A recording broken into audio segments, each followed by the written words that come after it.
What's up, everybody? Pete from the basement here in the Dark Horse booth with Gary Gianni, the artist of the upcoming new Hellboy series, Hellboy, Into the Silent Sea. How is it bringing to life Mike's rather sick mind? Well, the nice thing about working with Mike on this particular project, it was a very seamless collaboration.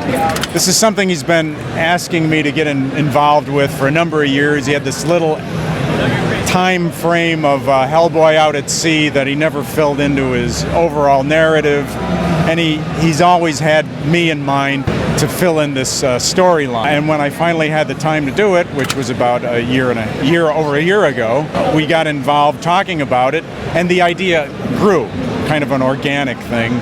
So it was this nice sort of Stanley, Jack Kirby kind of thing that by the time we were finished with it, I'm not even sure. Well, of course, Mike instigated the whole thing, but it was just, as I said, seamless. So this is your first time working on Hellboy? Right. Although I used to do the backups of a couple of characters that I created called Monster Men in the back of Hellboy. And I think Mike and I have always kind of been on the same page about stuff we like and all the 19th century literature that makes his world. I'm into that stuff too, and I just think it was an easy on the same page sort of, yeah, let's do this Hellboy together. So it worked out. So monsters seem to be your forte, would you say? Because you've got another rather creepy story that's being advertised outside in the Dark Horse booth. Well, it's the Dark Horse Book of Horror, maybe, yeah. Who doesn't like drawing monsters? Who doesn't love monsters? Can you tell us anything about the story for Hellboy in the Silent Sea? Basically, Mike had this idea of a riff on Moby Dick.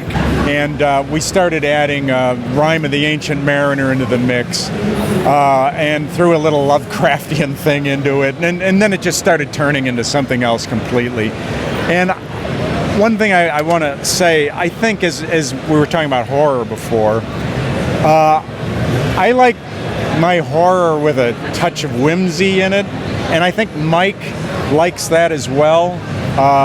A certain, maybe a little poetry.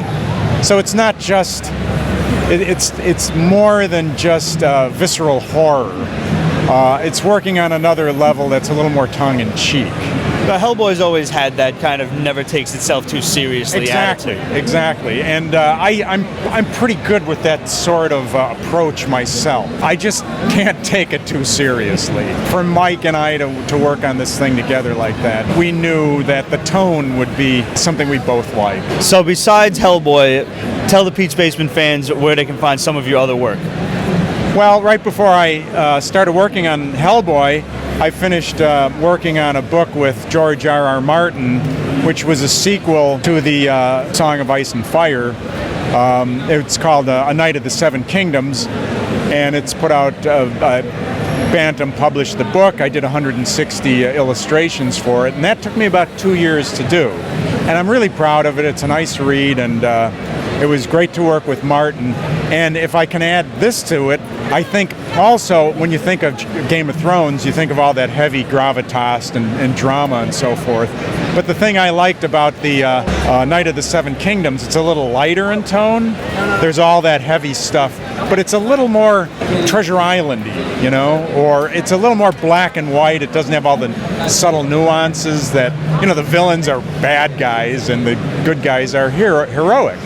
And I was able to add a little bit of whimsy to that stuff as well that you don't see in the Game of Thrones stuff. I'm almost, you know, just talking about it with you, I'm drawn to stuff that might not be quite as heavy-handed as a lot of people like to see out there. I do like that light touch to things. It's good to keep a good sense of humor around. Gets you through life. Yeah, it works for me. Well, Gary, I hope it keeps working for you. I wish you the best of luck with Hellboy and everything else, and thanks for being on the program, man. Well, thanks for having me. Thanks.